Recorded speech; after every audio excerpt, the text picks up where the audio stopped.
Brad and Bruce over at Nighthawk Gliders did a nice feature on our Aletta kit and looked like they had a lot of fun, so I decided to try one of their glider designs, and this is their Sandpiper 12-inch glider. It's a 2-inch root cord. Bruce goes through all of the, Brad goes through all the dimensions in their build video. I made a couple modifications. I used a hard 3/16 balsa fuselage, tapered it out real nice. I did not round it off. We can get into engineering reasons for that later. Lined the leading edge with basswood because I beat my gliders half to death. Stand foil for the airfoil, lead weight on the nose. I also reinforced the nose with some plywood, so we'll see how this goes. Did some trimming with it last night and it looks like it should be a good performing little airplane. So I'm going to try it on one loop here and we'll see how this goes. And it's over elevated.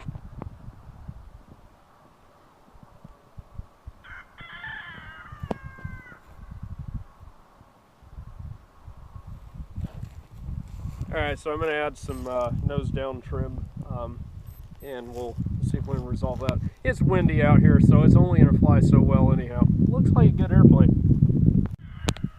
I added some down elevator, so let's see what all this does here. Not up elevator, down elevator. Better transition. Very nice. That's going to be trouble.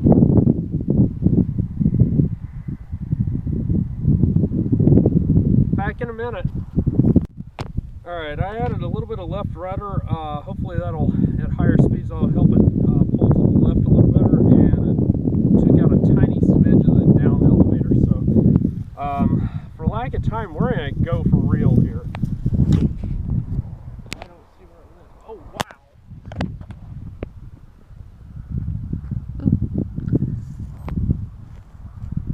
I'm going to be picking that out of a tree. Oh, there it is. And the wind is not being nice to it. Yep, it's treed. Alright, so it's awful weather for small gliders. You should fly something bigger in the wind like this. But anyway, Brad and Bruce's Sandpiper, thumbs up. Good airplane. I like it.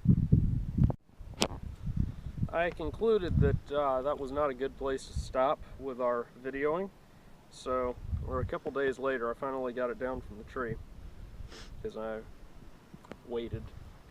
Anyway, a little less windy, but still windy, and blowing in a bad direction, so it's blowing back that way. So we're up here in another part of the property. We'll see what happens. Listen to that wing flutter.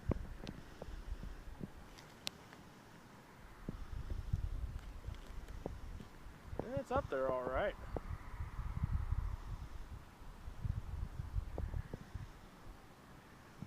Flies good considering the turbulence.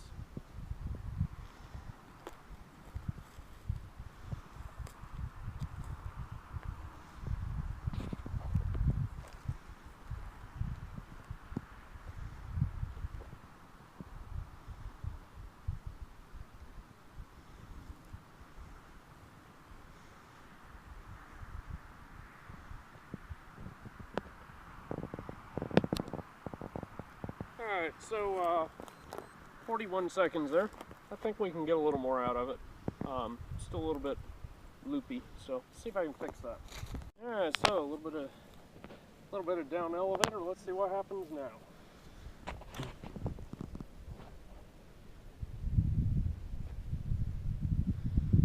And that's not good. That needs to be... I twisted the left wing inboard here because I think we're getting some aeroelasticity under launch speeds, so hopefully that'll take that away because the intersection's not affected by that. Outside section you can get reverse control at high speeds, so hopefully that'll make that problem go away. Yeah, it did too much. Ooh. miraculously that didn't break it, which is surprising. It sounded awful. I've got this little belly strake back here, and I've got some left rudder trim on that, so hopefully that'll correct for what we just saw. So let's see what it does for us. Oh yeah. Other than that, I don't know what's going on there. Gonna go in a tree again. Well, we're done for the evening again. I don't have time to deal with that right now, so it'll sit up a tree for another day. As you can see, these can be pretty critical to adjust, small gliders like this in particular, but any locked-down airplane without adjustable incidents and whatnot, you kind of expect to take a little while with it. So, we'll be back later.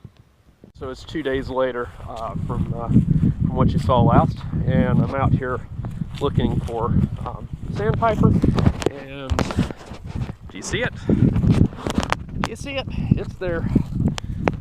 So, it's not over. It's not over till it's over.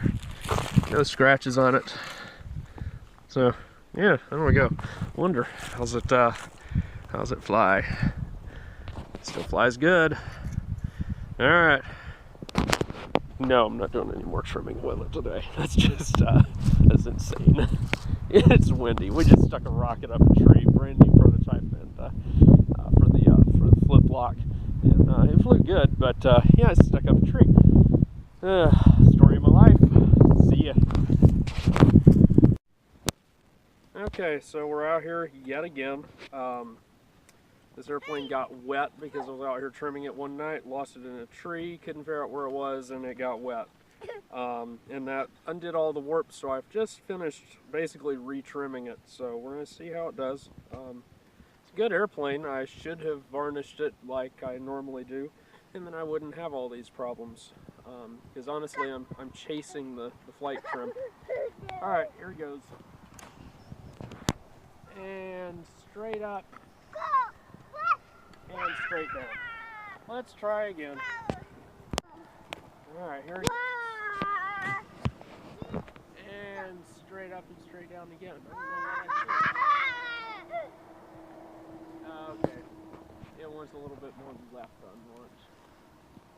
Also, tail heavy, and I have no idea why.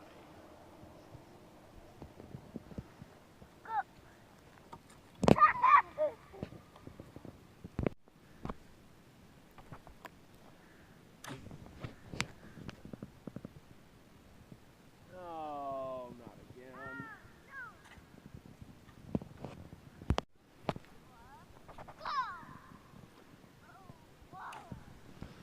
There we go.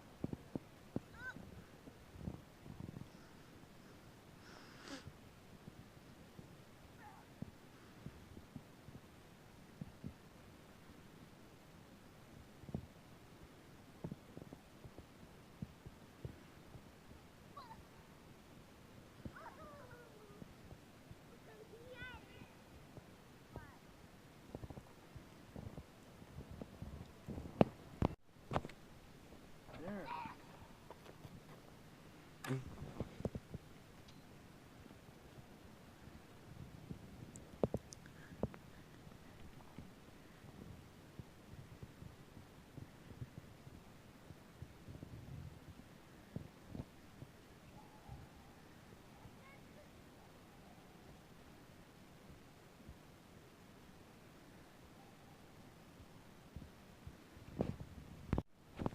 Hurry, hurry, cameraman, move faster.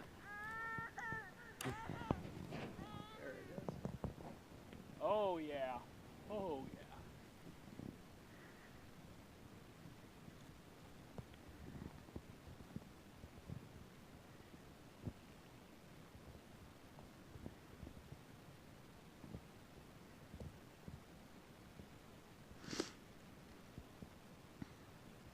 Oh yeah.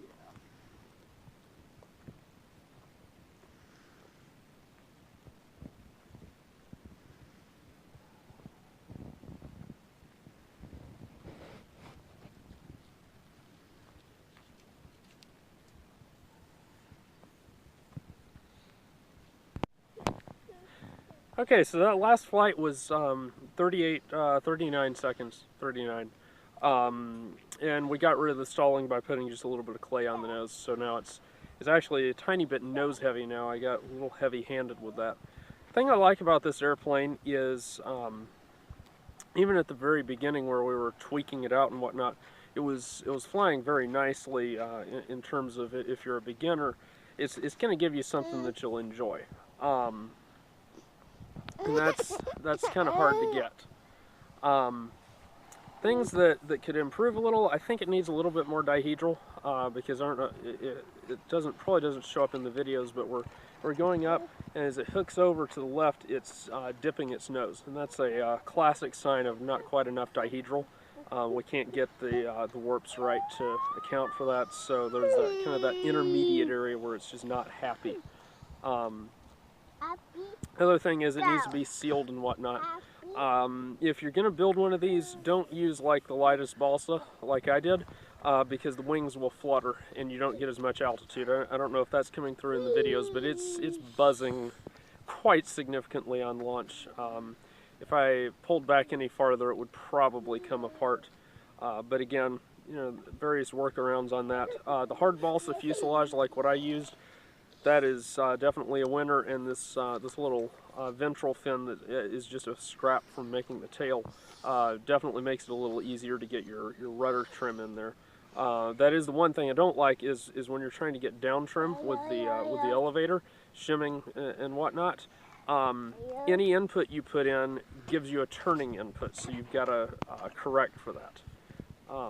But you know, that's the nature of V-tails. Still a very, very fun airplane. Has a cool look to it, so you kind of feel better about it when it's a cool looking airplane, and it makes you fly it better. I don't know why that is, but that's just it. And my cat is clawing me. But anyway, if you want a nice fun little airplane to fly, Bruce and Brad's Sandpiper 12-inch, highly recommend it. Try it out. See y'all later.